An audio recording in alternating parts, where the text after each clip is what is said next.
ಇವಾಗ ತಾನೇ ಬಂದಾಗ ಪ್ರೇಮ್ ಸರ್ ಕಾಲ್ ಮಾಡಿದಾಗ ಹಿಂಗಿದೆ ಅಂತಂದ್ಬಿಟ್ಟು ಬಾ ಮಗ ಏನು ಅಂತಂದ್ರು. ಅದಕ್ಕೋಸ್ಕರ ಇರುತ್ತೆ ಈ ವಾರಣಾಸಿಯಿಂದ ಮಾರ್ನಿಂಗ್ ಫ್ಲೈಟ್ ಬಂದಿದ್ದು. ಇವಾಗ ಹೋಗಿ ಅದೇ ಕೆಲಸ. ಫಸ್ಟ್ ಡಿಫಾರ್ಮೇಶನ್ ಡೆಫಿನೆಟ್ಲಿ ಯಾಕೆ ಆಗ್ತೀನಿ, ಯಾಕೆ ಅಂತಂದ್ರೆ ನಮ್ಮ ಬಗ್ಗೆ ಮಾತಾಡ್ಬೋದು ಸರ್. ಅವ್ರ ತಾಯಿ ಬೇರೆ ಅಲ್ಲ, ನಮ್ಮ ತಾಯಿದಿರು ಬೇರೆ ಅಲ್ಲ. ಸೂಳೆ ಮಗ ಅಂತ ಬೈದ್ರೆ ಎಂತ ನನ್ನ ಮಗನ್ಗೂ ಅದು ಅಡಿಯಿಂದ ಏರುತ್ತೆ ಮೇಲಕ್ಕೆ, ಆಯ್ತಾ. ವಾಪಸ್ ಒಂದೇ ನಿಮಿಷ ಎಲ್ಲಿದೆಯೋ ಬಾರೋ, ಅದೆಲ್ಲೋ ಏನೋ ತಾಕತ್ತಿದ್ರೆ ಫೋನ್ ತೆಗೀರಿ ಬನ್ನಿ ಅದು ಇದು ಅಂತೆಲ್ಲ ಬರ್ತೀವಲ್ಲ. ಎಲ್ಲೋಗಿದೀವಿ? ಬೆಂಗಳೂರು ಬಿಟ್ಟು ಹೋಗಿದೀವ, ಎಲ್ಲರ ಗಡಿ ದಾಟಿ ಹೊಟ್ಟೋಗ್ಬಿಟ್ಟಿದೀವ. ನಮ್ಮೂರು ಮಂಡ್ಯ ಹತ್ರ ಕೆರಗೋಡು, ನಾವು ಇರೋದು ನಾಗರಬಾವಿ ಹುಲ್ಲಾಳ್ ರೋಡಲ್ಲಿ, ಅಲ್ಲೇ ಇರ್ತೀವಿ. ಎಲ್ಲಿ ಹೋಗ್ತೀವಿ ನಾವು ಅಂದ್ರೆ ಮಾತಾಡೋಕೆ ಒಂದು ಸ್ಟೇಜ್ ಸಿಕ್ತು, ಮೈ ಸಿಕ್ತು ಅಂತ ಮಾತಾಡೋಕೆ ಅಂತಂದ್ರೆ ನಾವು ಮಾತಾಡ್ತಾ ಇರ್ತೀವಿ.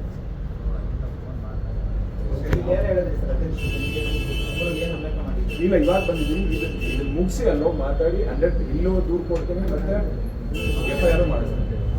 ಅಂದ್ರೆ ಮಾತಾಡಬಾರ್ದು ನಮ್ಮ ಬಗ್ಗೆ ಅಂತಲ್ಲ. ಇದು ಸಿನಿಮಾ ಅಂತ ಬಂದಾಗ ಪ್ರೇಮ್ ಸರ್ ಆಗ್ಲಿ ನಾನಾಗ್ಲಿ ಈಗ ಅಪ್ಪು ಸರ್ಗೆ ಏನೋ ನಾನೇ ಹೀರೋ ಮಾಡಿದ್ದು ಅಂತಂದ್ರು, ಅದು ಅದೊಂದೇ ಒಂದು ವಿಚಾರ ನೋಡ್ಬಿಟ್ರೆ ಗೊತ್ತಾಗ್ಬಿಡುತ್ತೆ. ಯಾಕೆಂತಂದ್ರೆ 10ನೇ ವರ್ಷಕ್ಕೂ 8ನೇ ವರ್ಷಕ್ಕೂ 10ನೇ ವರ್ಷಕ್ಕೂ ನ್ಯಾಷನಲ್ ಅವಾರ್ಡ್ ತಗೊಂಡಿದ್ರು. ಅವತ್ತು ಇವರೇ ಹೋಗಿ ಹೀರೋ ಮಾಡಿದ್ರು, ಅವತ್ತು ಇವರೇ ಹೋಗಿ ಆರ್ಟಿಸ್ಟ್ ಮಾಡಿದ್ರು. ಪ್ರತಿಯೊಂದಕ್ಕೂ ಮಾತಾಡೋಕೆ ಒಂದು ನಾಲ್ಗಲ್ಲಿ ಒಂದು ಮಿತಿ ಇರಬೇಕು.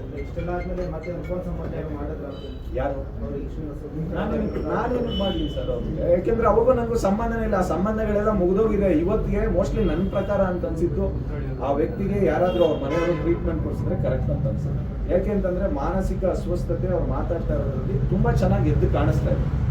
ಯಾಕೆಂತಂದ್ರೆ ಪ್ರತಿಯೊಬ್ರು ಎಲ್ಲಾರ ಬಗ್ಗೆನೂ ಮಾತಾಡ್ತಾ ಇದ್ದಾರೆ. ಅದು ಅವ್ಯಾಚ ಸಿಬ್ಬಗಳನ್ನ ಯೂಸ್ ಮಾಡ್ಕೊಂಡು ಮಾತಾಡ್ತಾ ಇರೋದ್ರಿಂದ ಖಂಡಿತವಾಗ್ಲೂ ದಯವಿಟ್ಟು ಈ ಮೀಡಿಯಾ ಮುಖಾಂತರ ಹೇಳ್ತಾ ಇದೀನಿ, ಅವ್ರ ಮನೆಯವ್ರು ಯಾರಾದ್ರೂ ಇದ್ರೆ ಅವ್ರನ್ನ ಕರ್ಕೊಂಡು ಹೋಗಿ ಹಾಸ್ಪಿಟಲ್ ಸೇರಿಸಿ ಅವ್ರಿಗೊಂದು ಟ್ರೀಟ್ಮೆಂಟ್ ಕೊಡಿಸಿ. ಇಲ್ಲ ಅಂತಂತಂದ್ರೆ ಎಲ್ಲಾರ ಬಗ್ಗೆ ಈ ತರದ್ದು ಮಾತಾಡೋದು ಸರಿಯಲ್ಲ.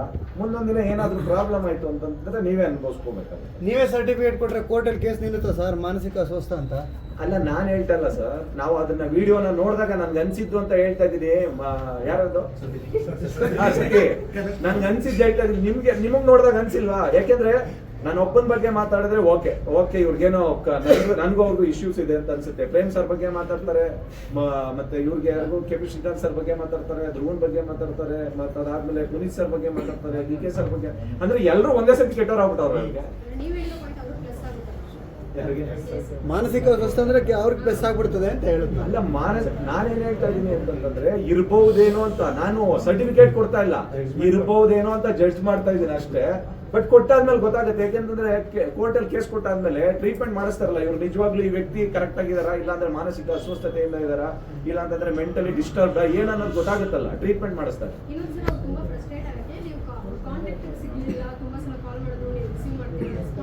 ಏನಕ್ಕೆ ಮಾಡಬೇಕು ಮೇಡಮ್? ನಾನು ದುಡ್ಡೇ ಕೊಡ್ಬೇಕಾಗಿಲ್ಲ ಅಂದ್ರೆ ಯಾಕೆ ಮಾಡಬೇಕು?